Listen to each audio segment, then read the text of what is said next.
इस वीडियो में हम 17 अगस्त 2026 के इम्पोर्टेंट एडिटोरियल डिस्कस करेंगे। तो पहला एडिटोरियल है, India is losing West Asia but it is not too late. कि वेस्ट एशिया में इंडिया की क्या पोजीशन है और आगे क्या किया जाना चाहिए। नेक्स्ट आर्टिकल में हम अंडरस्टैंड करेंगे Anthropic moves to watermark Claude AI content. इसके बाद जो नेक्स्ट आर्टिकल है उसमें बोला गया है कि girls conditioned for childhood to take up domestic burden, कि कैसे उनकी शुरू से ही कंडीशनिंग की जाती है ताकि जो डोमेस्टिक जो रेस्पॉन्सिबिलिटीज़ हैं उनको वो आगे जाके ले पाएँ। और फाइनली हम डिस्कस करेंगे how AI can be optimised for better health care, कि AI in health care ecosystem में कैसे यूज किया जा सकता है। तो स्टार्ट करते हैं। पहला आर्टिकल है इंडिया की पोजीशन इन वेस्ट एशिया। तो देखो इंडिया ने क्या किया था कि वेस्ट एशिया में पिछला जो अपने फुटप्रिंट्स हैं वो पिछले दशक में काफ़ी जमाए थे। तो जो सऊदी अरेबिया ने जो इंडियन पीएम है उनको एज ए सिविलियन ऑनर किया था 2016 में। ऐसे ही 2021 में I2U2 ग्रुपिंग बनी थी जिसमें इंडिया, इजराइल, यूएई और यूएस शामिल थे। तो बेसिकली यूएई की प्रेजेंस वेस्ट एशिया से थी। ऐसे ही इंडिया ने जो चाबार पोर्ट है वो भी ईरान से लीज में लिया था इन 2024। तो लेकिन अब देखा जा रहा है कि ये जो सारे गेंस थे वो थोड़े फ्रेजाइल नज़र आ रहे हैं। पिछले 4-5 महीने में क्या हुआ है, यूएस इजराइल वॉर हुआ विद ईरान। तो उसकी वजह से ये जो वॉर था वो पूरे रीजन में फैल गया। ठीक है, जैसे ईरान ने जीसीसी कंट्रीज़ पे स्ट्राइक कर दिए। सऊदी अरेबिया ने जो इराकी मिलिशिया थे उनको हिट किया। हाउथीज जो ईरान की प्रॉक्सी है उसने सऊदी अरेबिया और इजराइल को टारगेट किया। तो ओवरऑल हम जो देख रहे हैं कि भाई जो गल्फ स्टेट्स हैं वो अभी यूएस सिक्योरिटी अम्ब्रेला है उसको रीथिंक कर रहे हैं और इवन यूएस और इजराइल को अब एज ए थ्रेट भी देख रहे हैं। तो देखो अब क्या देखा जा रहा है, जो गल्फ की स्ट्रेटजी ये थी तो उसमें भी एक स्प्लिट देखने को मिल रहा है कि जो यूएई है वो एंगेजमेंट की उसकी स्ट्रेटजी है। ऐसे ही जो सऊदी अरेबिया की स्ट्रेटजी है वो डिटेरेंस की है टुवार्ड्स इसराइल थ्रेट। तो वो एक साउथ एशिया में नया अप्रोच दिख रही है। ऐसे ही जो पाकिस्तान का डिप्लोमेटिक राइज भी हुआ है कि पाकिस्तान ने एक तरीके से जो रेपुटेशन बेनिफिट इनको मिल रहा है कि वो एज ए पोटेंशियल मीडिएटर की तरह काम करे थे in US Israel conflict, US Iran conflict. हालांकि जो वो यूएस ने टॉक्स थी वो टर्की, कतर, इजिप्ट इनके साथ करी थी, लेकिन उन जो रेपुटेशन बेनिफिट है वो पाकिस्तान को गया है। ऐसे ही जो मक्का डिफेंस पैक्ट है उसकी वजह से भी क्या हुआ, एक कलेक्टिव डिफेंस पैक्ट बनाया था अभी सऊदी अरेबिया, टर्की और पाकिस्तान के बीच में। तो अब इस पूरे में क्या था कि जो सऊदी अरेबिया के पास क्या है, कैपिटल है, पाकिस्तान के पास मिलिट्री स्ट्रेंथ है और टर्की के पास टेक्नोलॉजी है। और ये सब ऐसा नहीं है कि ईरान को एम करके किया गया है, ये एक्चुअल में इसराइल के अगेंस्ट डिटरेंस के तौर पे सामने आ रहा है, क्योंकि ये तीनों ही कंट्री अपने को इसराइल का नेक्स्ट पोटेंशियल टारगेट समझते हैं। इसके बाद इंडिया के लिए क्या खतरा है, देखो अगर इसराइल पाकिस्तान कन्फ्रंटेशन होता है इन फ्यूचर तो उसमें इंडिया इसराइल का क्लोज पार्टनरशिप है इंडिया इसराइल में, तो उसे में इंडिया को वॉर में जाना पड़ सकता है।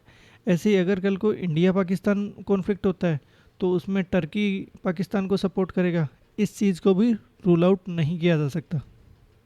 अब देखो ऑथर बोल रहे हैं कि इंडिया के पास क्या क्या चॉइस है। सबसे पहले तो ये है कि भाई इंडिया को एक मिलिट्री अलायंस साइन कर लेनी चाहिए। किसके साथ, इसराइल और यूएई के साथ। लेकिन इससे इंडिया के जो इंटरेस्ट है विद ईरान और सऊदी अरेबिया वो हर्ट हो सकते हैं। ठीक है, दूसरा ऑप्शन हमारे पास ये है कि हम कुछ ना करें। अब इससे होगा क्या कि इंडिया के जो सेलर्स हैं, शिप्स हैं, वो स्ट्रेट ऑफ हरमुइज और बाब अल मंदेब यहाँ पे पकड़े जा सकते हैं और उनको जो रिस्क है वो ओवर द टाइम बढ़ेगा ही। इसके अलावा उन्होंने बोला कि इससे बढ़िया है कि एक तीसरी प्रोएक्टिव अप्रोच, जिसमें क्या कर सकता है इंडिया, कि इंडिया अरब स्टेट और ईरान उसके बीच में ट्रस्ट को रिबिल्ड कर सकता है। उसमें सबसे पहले हम यूएई और ईरान के बीच में जो टाइज हैं उससे स्टार्ट कर सकते हैं। जॉर्डन को डिफेंस टेक्नोलॉजी प्रोवाइड कर सकते हैं, क्योंकि कई बार जो यूएस म्यूनिशन है वो कम हो जाता है। और जो future UN peace keeping forces है इन लेबनान उसको जो ज्वाइन कर सकते हैं। साथ ही जो टर्की और पाकिस्तान टर्की के साथ मिलके पाकिस्तान पे एक इंटेलिजेंस बैक चैनल से रन कर सकते हैं। और जो सऊदी लेड मैरीटाइम फोर्सेज हैं उनको ज्वाइन कर सकते हैं इन रेड सी। इसके अलावा क्या कर सकते हैं, जैसे सुएज कैनाल और जो बब अल मंदेब स्ट्रेट है वहाँ पे कोऑपरेशन बढ़ाने के लिए इजिप्ट के साथ हम पार्टनरशिप कर सकते हैं। ठीक है, ताकि जो इंडिया बाउंड शिपिंग है उनको सेफ्टी प्रोवाइड करवाई जा सके। ऐसे ही रेड सी मिलिट्री प्रेजेंस को बढ़ाने के रिगार्डिंग भी हम और एक्सप्लोर कर सकते हैं कि हम कैसे सोमाली लैंड और स्कोट्रा है उसको यूज़ कर सकते हैं, वहाँ पे हम कैसे अपनी प्रेजेंस बढ़ा सकते हैं। और जो मिलिट्री ट्रेनिंग एक्सरसाइज है और या एक्सचेंजेज हैं उनको भी एक्सपेंड करने की ज़रूरत है। इसके अलावा हम जो ब्रिज बिल्डिंग के लिए क्या कर सकते हैं, एक special envoy for West Asia भी नियुक्त कर सकते हैं, जिसका फोकस केवल इसराइल पैलेस्तीन पे नहीं होगा बल्कि इंडिया के जो वाइडर रीजनल इंटरेस्ट हैं उनको सेफगार्ड करना होगा, उनको कोऑर्डिनेट करना होगा। अब देखो, बोला जा रहा है कि भाई इंडिया बिल्कुल वेस्ट एशिया में क्या हो रहा है, एकदम से चेंज हो रहा है, रेपिडली चेंज हो रहा है, तो इंडिया को बिल्कुल टाइमली एक्ट करना चाहिए इससे पहले कि हमारा इन्फ्लुएंस ख़त्म हो जाए। और इंडिया के पास बिल्कुल कैपेसिटी भी है और रेस्पॉन्सिबिलिटी भी है ताकि हम पीस को रिस्टोर कर सके और ये रीजन में प्रिडिक्टेबिलिटी को बढ़ा सके। इंडिया बिल्कुल अफोर्ड नहीं कर सकता कि ये इस रीजन में एक स्ट्रेंथ की तरह बिहेव करे और जो हमारी एनर्जी सिक्योरिटी, डायस्पोरा और ट्रेड रूट्स है उसके रिगार्डिंग जो रिस्क खड़े हो सकते हैं वो मतलब इंडिया उनको उनके अगेंस्ट काम करना चाहेगा और उनके लिए प्रोएक्टिवली काम करना चाहेगा। नेक्स्ट आर्टिकल है उसमें बताया गया है कि भाई जो एंथ्रोपिक अभी क्या करेगा, जो भी क्लाउड एआई कंटेंट है उसको वाटरमार्क देगा। तो देखो हुआ क्या है कि यूरोपियन यूनियन ने एआई एक्ट लेके आए ये। अब इससे कंप्लाई करने के लिए गूगल और अमेजन बैक्ड एंथ्रोपिक है उसने अनाउंस किया है कि भाई जो क्लाउड जनरेटेड कंटेंट होगा उसके ऊपर अब एक मशीन रीडेबल वाटरमार्क लगाया जाएगा। तो वो ऑलरेडी जो भी एआई कंटेंट होगा उसको लेबल कर देगा। अब ये मूव किया क्यों गया है, क्योंकि जो एंथ्रोपिक है उसने ईयू का एआई एक्ट है उसके आर्टिकल 50 में ये लिखा हुआ है कि भाई जो ट्रांसपेरेंसी होनी चाहिए रिगार्डिंग एआई जनरेटेड कंटेंट। अब ये जो भी मतलब चेंजेस है ये ग्लोबली रोल आउट होंगे और जितने भी एआई के जो भी मतलब क्लाउड के जितने प्लेटफॉर्म है, cloud, cloud code, cloud tag, इनके ऊपर ग्लोबली थोड़े दिनों में। अब देखो जो भी चेंजेस हैं वो मॉडल लेवल पे अप्लाई किए जाएंगे, यूज़र इनको डिसेबल नहीं कर सकता। और एंथ्रोपिक ने ये भी कंफर्म किया है कि ये जो क्लाउड के रिस्पॉन्स क्वालिटी है उसको अफेक्ट नहीं करेगा। लेकिन देखो फिर भी कंसर्न है कि जो वाटरमार्क है वो टेक्स्ट के साथ ट्रेवल करेंगे। अगर टेक्स्ट को कॉपी कर किया जाता है, एडिट या पेस्ट किया जाता है तो उसके बाद भी ये वाटरमार्क उसके साथ जाएंगे। तो ऐसे में जो ह्यूमन रिटर्न ड्राफ्ट है तो उसको में भी अगर उसको क्लाउड से प्रोसेस किया जाता है या ट्रांसलेट किया जाता है, समराइज किया जाता है तो वो भी ये एआई वाटरमार्क कैरी करेगा। तो ऐसे में बिल्कुल एकेडमिक रेपुटेशन और जो प्रोफेशनल रेपुटेशन है उसका रिस्क है।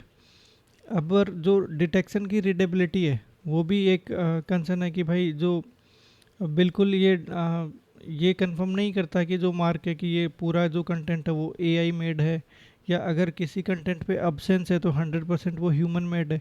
तो एक्यूरेसी बिल्कुल इस चीज़ से अफेक्ट होगी कि जो शॉर्ट टेक्स्ट लेंथ है, पोस्ट प्रोसेसिंग चेंज हैं या फिर Meta data striping during file conversion है या फिर जो use of non water marked cloud offerings हैं।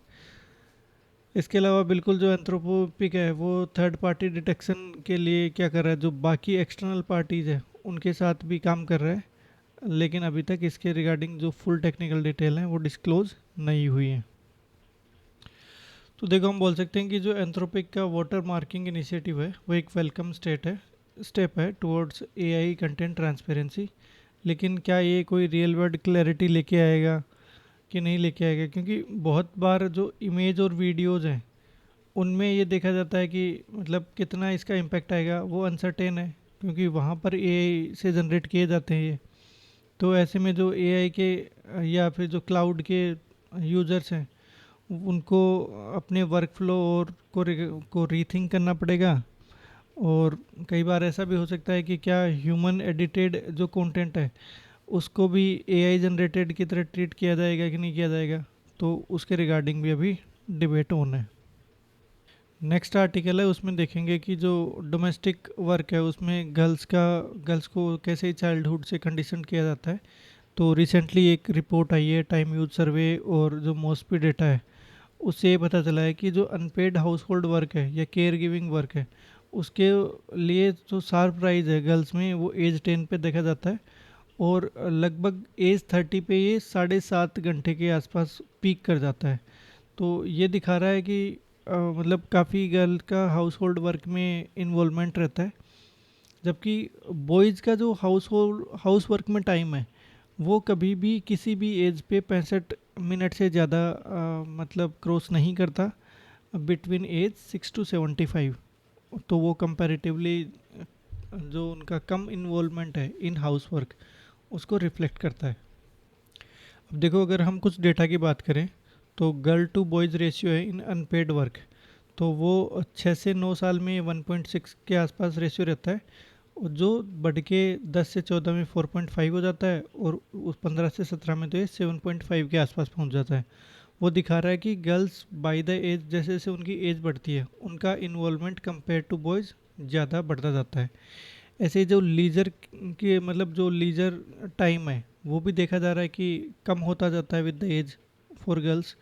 तो बिटवीन 6 से 17 गर्ल्स का जो हाउस वर्क है वो लगभग 124 मिनट पर डे, यानी 2 घंटे पर डे इतना बढ़ जाता है।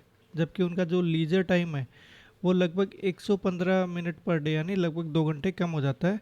जबकि बॉयज़ में ये जो लीजर टाइम का डिक्लाइन है ये काफ़ी कम देखा जाता है। ऐसे जो कुकिंग है उसमें भी एक डाइवर्जेंस देखा जा रहा है कि अगर हम 15 से 17 साल की गर्ल्स को देखें तो 42% गर्ल्स बोलती हैं कि उनको उन्हों कुकिंग में इन्वॉल्व रहती हैं। जबकि ओनली 3% बॉयज़ ने ऐसा रिपोर्ट किया है। सिमिलर पैटर्न क्लीनिंग और लॉन्ड्री है वहाँ भी दिखता है। वहाँ पर भी एक वाइड गैप दिखता है गर्ल्स और बॉयज़ में। अब देखो, एक एक्सेप्शन है, वो सिर्फ दो एक्टिविटीज़ में देखा गया है कि फार्म वर्क और शॉपिंग। यहाँ पर या तो बॉयज़ का जो टाइम है वो बराबर है या गर्ल्स से एक्सीड करता है, और दोनों ही क्या है, आउटवर्ड फेसिंग एक्टिविटीज़ हैं। अब ये देखा गया है कि जो स्कूलिंग ट्रेड ऑफ है वहाँ पर ऐसा ज़्यादा डिफरेंस नहीं है। हालांकि जो गर्ल्स हैं वो ज़्यादा टाइम स्पेंड करती हैं लर्निंग पे then boys, most of the ages में ऐसा देखा गया है।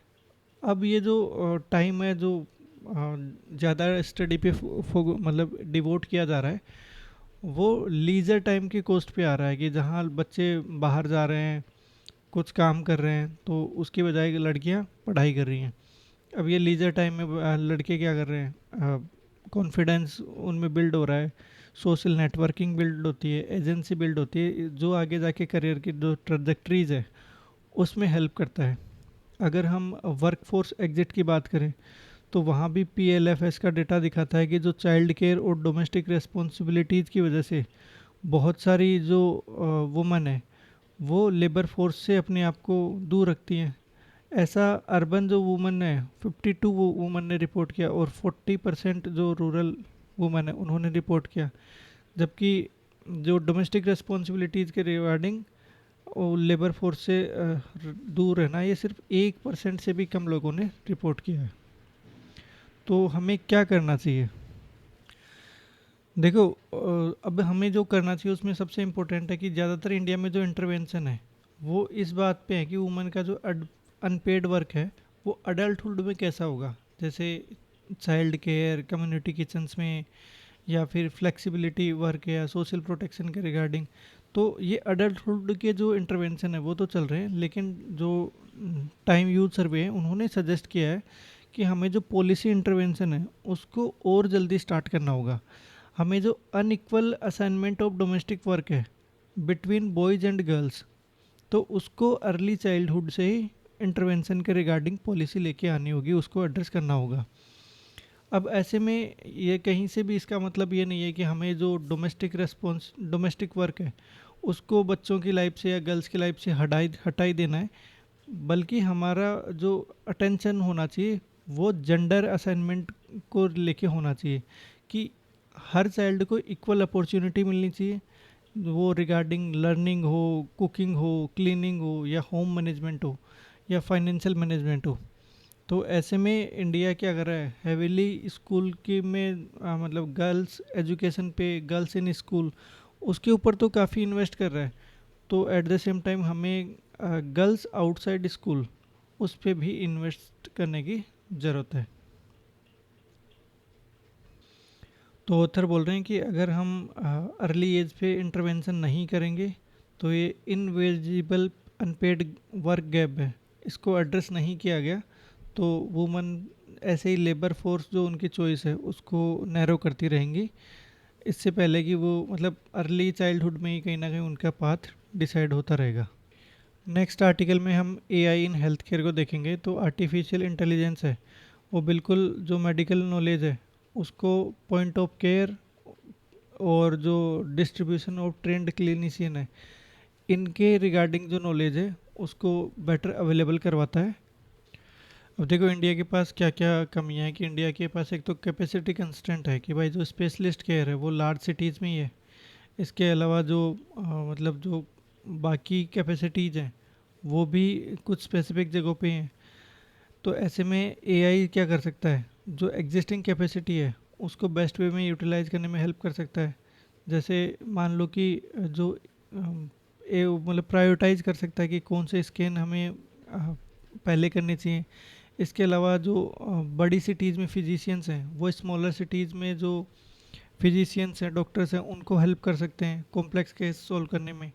ऐसे जो फाइनेंशियल मैनेजमेंट है उसमें भी एआई यूज मतलब एआई अच्छा काम कर सकता है, कॉस्ट को कम कर सकता है, साथ ही जो ऑलरेडी जो स्टाफ है उसको भी फ्री कर सकता है, तो वो ज़्यादा फोकस कर पाएंगे अपने क्लिनिकल वर्क पे और एडमिनिस्ट्रेटिव बर्डन भी उनका कम हो जाएगा। देखो एक डेटा बता रहे हैं कि इंडिया में लगभग 100 करोड़ हेल्थ रिकॉर्ड हैं वो आयुष्मान भारत हेल्थ अकाउंट्स में जनरेट हो चुके हैं 2026 में। तो वो दिखा रहा है कि ह्यूज अमाउंट ऑफ डेटा है। अब ऐसे में जो गवर्नमेंट ने अपडेट किया है कि Ayushman Bharat digital mission ABDM है, तो उसके अंदर जो स्कैन एंड शेयर सर्विस है उसने पेशेंट रजिस्ट्रेशन वेट टाइम है उसको काफ़ी कम किया है। पहले 2 घंटे था, अब कितना हो गया, 5 मिनट हो गया। तो वो दिखा रहा है कि कैसे एआई जो टाइम है उसको बेस्ट वे में यूटिलाइज करने में हेल्प कर रही है। इसके अलावा एआई कहाँ यूज हो सकता है, अपॉइंटमेंट रीशेड्यूलिंग में, क्लिनिकल डॉक्यूमेंटेशन को बेहतर तरीके से अरेंज करने में, क्लेम्स में, इन्वेंट्री प्लानिंग में, डिस्चार्ज मैनेजमेंट में अच्छा यूज हो सकता है। ठीक है, ऐसे ही हम देखें अगर मान लो बंदा डिस्चार्ज हो गया उसके बाद भी रिमोट मॉनिटरिंग हो सकती है एआई के through. Risk based preventive programme चलाए जा सकते हैं ताकि सिम्टम्स दिखें तभी लोगों को वार्न किया जा सके। तो ऐसे में एआई की एक्चुअल वैल्यू कब रियलाइज होगी, जब हम पेशेंट्स के पास जल्दी पहुंच जाएं और जो प्रिवेंटेबल डिटेरिएशन है या प्रिवेंटेबल डिजीज़ है उनको हम अवॉइड कर सकें। तो ऐसे में जो एआई की सक्सेस है वो इस बात पे मेजर कर की जानी चाहिए कि इसको कितने लोगों की लाइफ को टच किया है, ना कि इस बात पे कि कितने सिस्टम एआई के डिप्लॉय हुए हैं। तो आज के लिए डिस्कशन में इतना ही। Thanks for joining.